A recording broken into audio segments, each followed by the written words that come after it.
Buen día. Nosotros somos el equipo que va a presentar trauma de tórax. Está conformado por Alondra Jacqueline y su servidor Carlos Diego. Pues se debe hacer una evaluación inicial. En esta debe conformar la evaluación primaria de la función de los órganos vitales, una evaluación secundaria detallada y se le debe incluir el tratamiento definitivo al paciente. El objetivo en general es prevenir hipoxia, ya que esta trae consecuencias muy graves.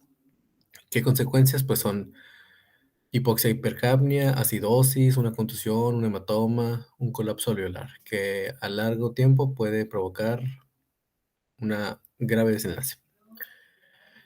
El tratamiento inicial, la mayoría de las lesiones que amenazan la vida son tratadas de forma rápida y sencilla, pero en su mayoría deben de tratar el control de las vías aéreas o la descompresión del pecho. Con una aguja o un dedo, más adelante se hablará de esto. Al igual que en todos los pacientes de trauma, la elección primaria de los pacientes con lesiones torácicas comienza en la vía aérea, seguido a la respiración y la circulación de los principales problemas, los cuales deben ser corregidos en cuanto se identifiquen.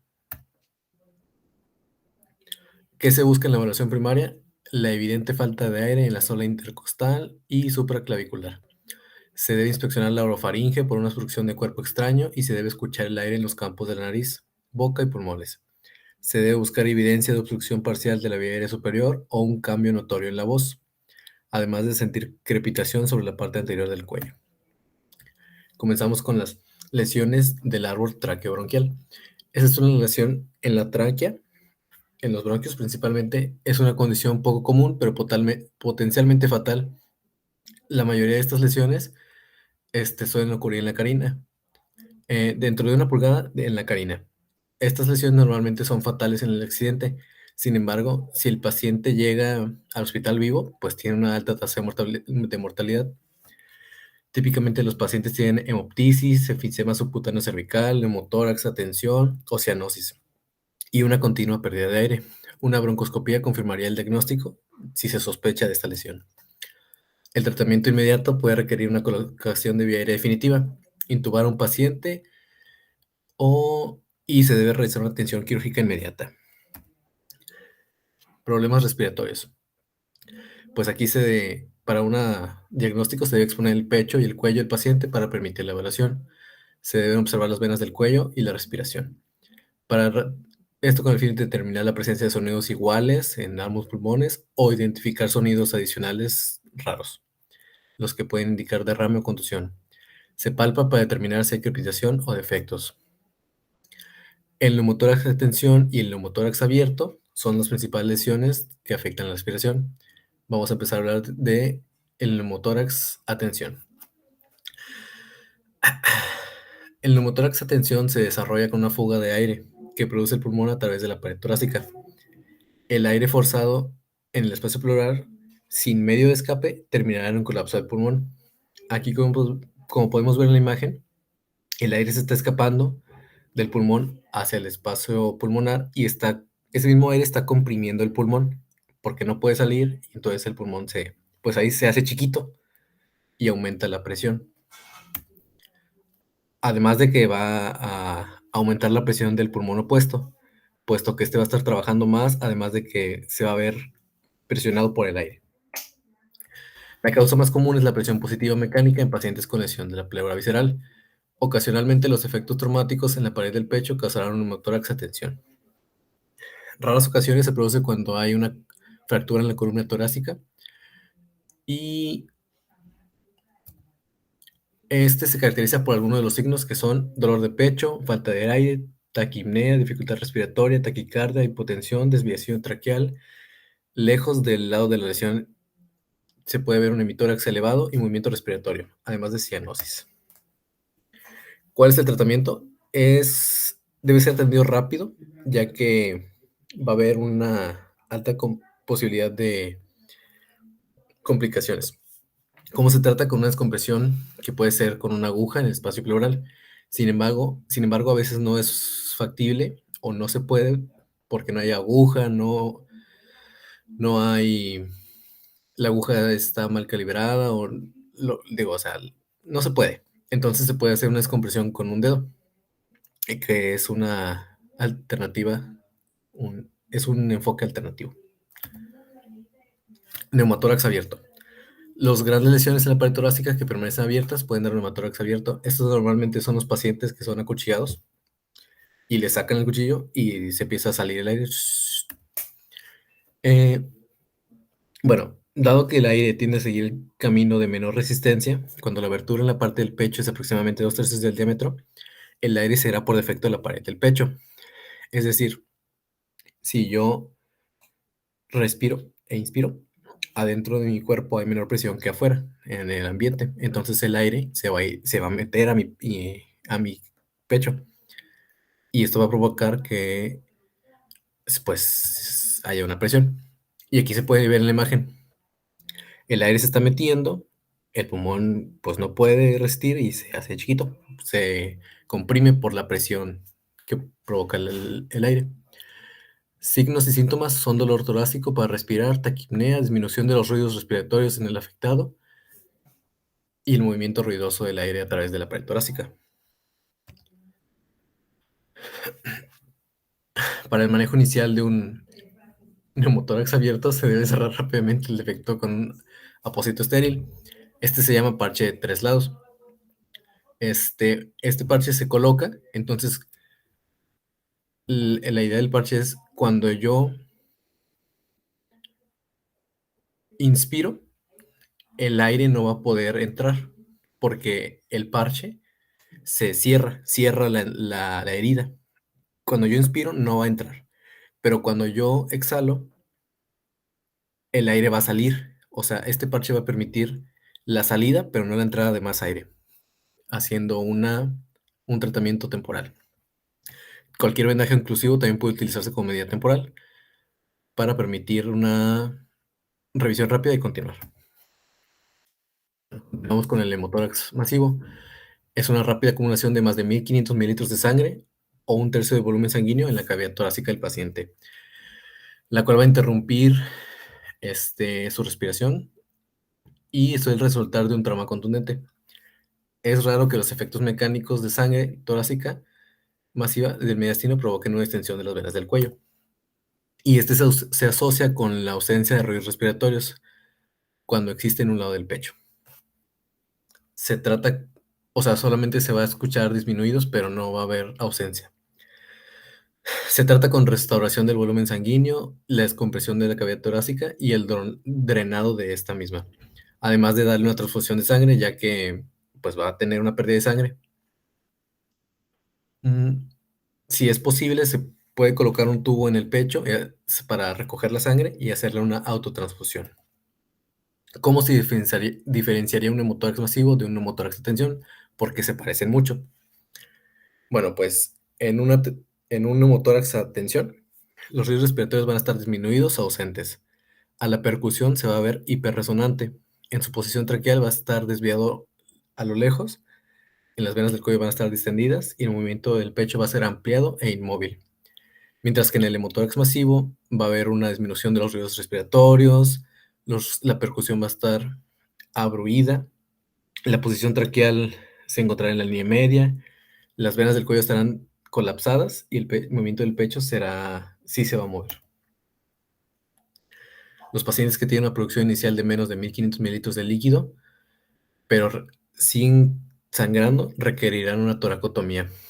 Esta decisión también se va a basar en la posibilidad de continuar o sea, se va a basar en la posibilidad de continuar, de frenar la pérdida de sangre durante 2 a 4 horas. Y se hace énfasis en la necesidad de una transfusión sanguínea, debido a que se está perdiendo sangre continuamente. Un punto que mencionaba la bibliografía es que no se debe llevar a cabo una toracotomía a menos de que seas un cirujano calificado por entrenamiento y experiencia. El taponamiento cardíaco. Esta es la compresión del corazón por una combinación de líquido en el saco pericárdico. Se traduce como una disminución del gasto cardíaco debido a la disminución del flujo dentro del corazón. Resulta más común por lesiones penetrantes, aunque los traumatismos cerrados también pueden causarla. La sangre viene de los grandes vasos, normalmente, que es la que llena el saco pericárdico y aplana el corazón. Suele desarrollarse lentamente, lo que permite una evolución menos urgente. La triada clínica de corazón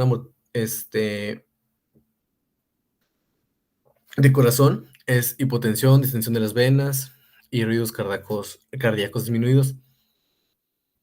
Además, el signo de Kussmaul, que es el aumento de la presión venosa con la inspiración, se asocia también con taponamiento cardíaco. Debido a la similitud de sus signos con el hemotórax, puede confundirse con taponamiento cardíaco, que es lo que ya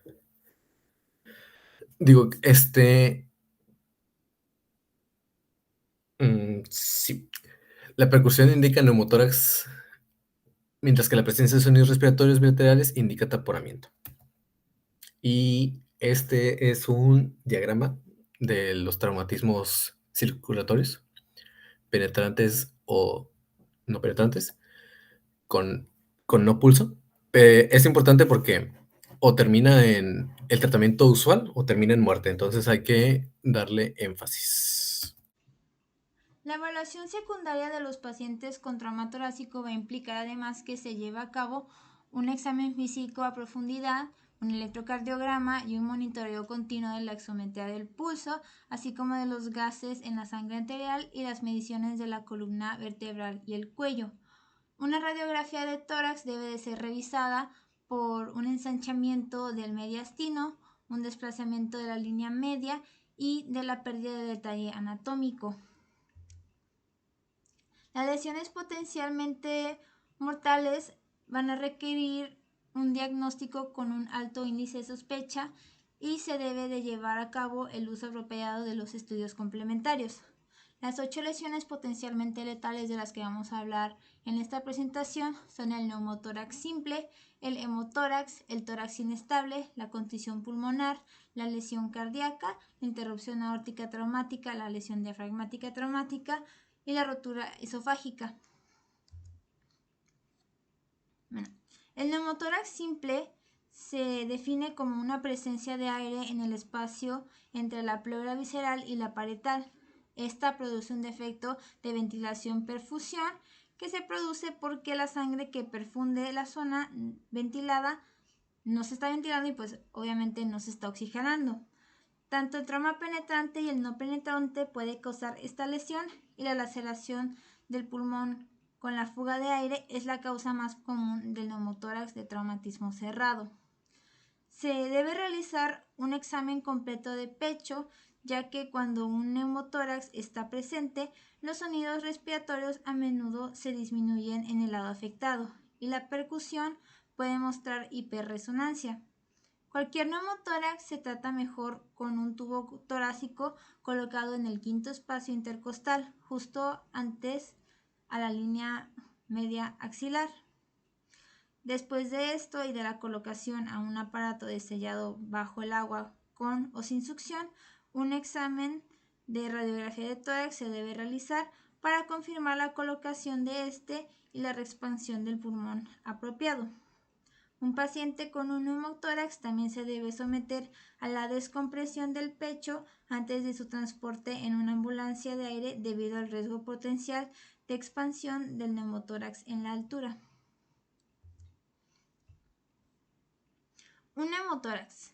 Este es un tipo de derrame pleural en el que la sangre, que es menor a 1500 mililitros, se va a acumular en la cavidad pleural. La causa principal del neumotórax es la laceración del pulmón, de los grandes vasos, un recipiente intercostal o una arteria mamaria interna que puede ser causada por un traumatismo cerrado o penetrante. Este sangrado normalmente es autolimitado y no va a requerir de cirugía. Se va a escuchar matidez a la percusión del lado afectado y en la radiografía se va a apreciar la sangre con una opacidad homogénea. Un hemotórax agudo que es lo suficientemente grande como para poder aparecer en una radiografía de tórax se puede tratar con un tubo de pecho francés. Un hemotórax solo va a necesitar cirugía si se obtiene más de 1500 mililitros de sangre por medio del tubo de tórax. Bueno, un tórax batiente se va a producir cuando un segmento de la pared del pecho no tiene una continuidad ósea con el resto de la caja torácica. Esta condición suele ser el resultado de un trauma asociado con múltiples fracturas de costilla, es decir, dos o más costillas adyacentes van a estar fracturados en dos o más lugares. Por el otro lado, en una contusión pulmonar, la sangre y otros fluidos se van a acumular en el tejido pulmonar, lo que va a interferir con la ventilación y podría dar lugar a una hipoxia. Ya que los niños tienen paredes del pecho mucho más compresibles que los adultos, estos pueden sufrir de contusiones y otras lesiones en el pecho sin que se fracturen sus costillas. Pero en contusión pulmonar en adultos se va a encontrar más a menudo con fracturas de costillas concomitantes y es la lesión de pecho potencialmente más letal, común. La observación de movimiento respiratorio normal y la palpación de crepitación de fracturas de costillas o cartílago puede ayudar en el diagnóstico de la contusión pulmonar. Y el tratamiento de estas dos que les he mencionado anteriormente incluye la administración de oxígeno humidificado, una ventilación adecuada y la reposición de líquidos prudentemente. Mientras que el tratamiento definitivo va a implicar asegurar la oxigenación adecuada, la administración de fluidos y proporcionar analgesia para mejorar la ventilación. Las alteraciones cardíacas están relacionadas en un 50% con un accidente de tráfico, seguido de los peatones atropellados por vehículos, luego los accidentes de motocicleta y luego la caída desde una altura de más de 6 metros. Esta puede resultar en una contusión miocárdica muscular, la rotura de la cámara cardíaca, la disección de la arteria coronaria o trombosis y la interrupción valvular. El diagnóstico solo se puede establecer por medio de una inspección directa del miocardio lesionado. Las contracciones múltiples ventriculares prematuras, la taquicardia sinusal sin explicación, la fibrilación auricular, el bloqueo de la rama, generalmente la derecha, y los cambios en el segmento ST van a ser los resultados del electrocardiograma que son más comunes. Es importante mencionar que los pacientes con un traumatismo cerrado diagnosticados por trastornos de la conducción están en riesgo de arritmias repentivas y deben de ser vigilados durante las primeras 24 horas. La ruptura aórtica traumática es la causa común de muerte súbita después de una conducción de vehículo o la caída desde una gran altura. Una característica presente en los sobrevivientes es que van a tener un hematoma contenido. La hipotensión persistente o recurrente es por lo general debido a un sitio de hemorragia identificado por separado.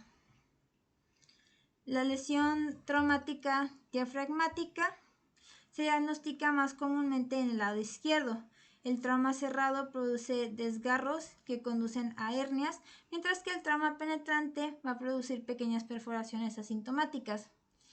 La aparición de un diafragma elevado a la derecha en una radiografía puede ser el único hallazgo de una lesión en el lado derecho y su tratamiento consiste en la reparación directa y pues se debe tener cuidado al colocar un tubo de drenaje torácico en pacientes con lesión de diafragma.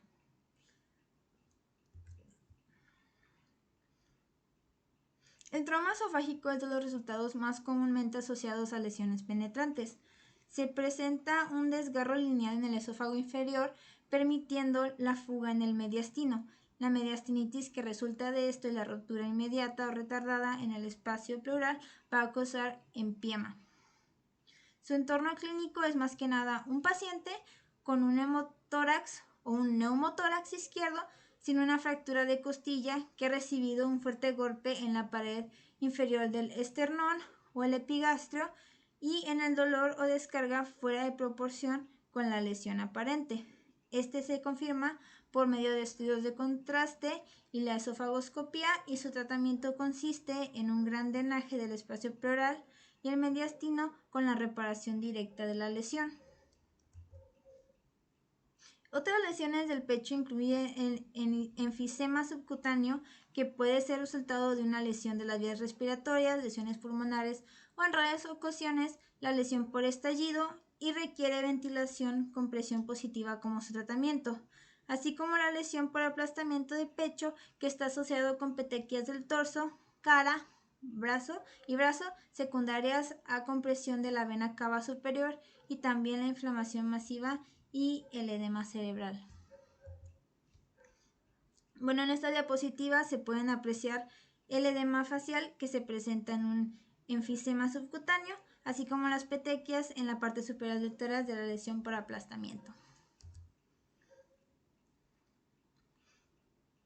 Las fracturas de las costillas son el componente más comúnmente lesionado de la caja torácica y pues son a menudo importantes. Las fracturas de esternón y de la escápula en general son el resultado de un golpe directo. La contusión pulmonar suele acompañar las fracturas de esternón y la lesión cardíaca cerrada debe ser considerado en todas estas fracturas. Las costillas intermedias, o sea de la 4 a la 9, van a mantener la mayor parte de los efectos de un trauma contundente y la presencia de múltiples fracturas de costillas en pacientes jóvenes va a implicar que haya una mayor transferencia de la fuerza que en los pacientes con una edad avanzada. Esto último se debe a que la osteopenia va a ser común en los adultos mayores, más que nada en las mujeres. Por lo tanto, múltiples lesiones óseas, incluyendo las fracturas de costilla, pueden ocurrir con los informes de un traumatismo menor. La presencia de fracturas costales en los ancianos debe elevar una preocupación de una manera significativa, ya que la incidencia de la neumonía y la mortalidad es el doble que en los pacientes más jóvenes. El alivio del dolor es importante para permitir una ventilación adecuada. Un bloqueo intercostal, la anestesia epidural y los analgésicos sistémicos van a ser eficaces, mientras que para un dolor más agresivo se incluye el uso de los narcóticos sistémicos y la anestesia tópica, local o regional para mejorar el resultado en pacientes con fracturas de costilla, esternón o de escápula. Y bueno, eso es todo por nuestra parte. Muchas gracias por su atención.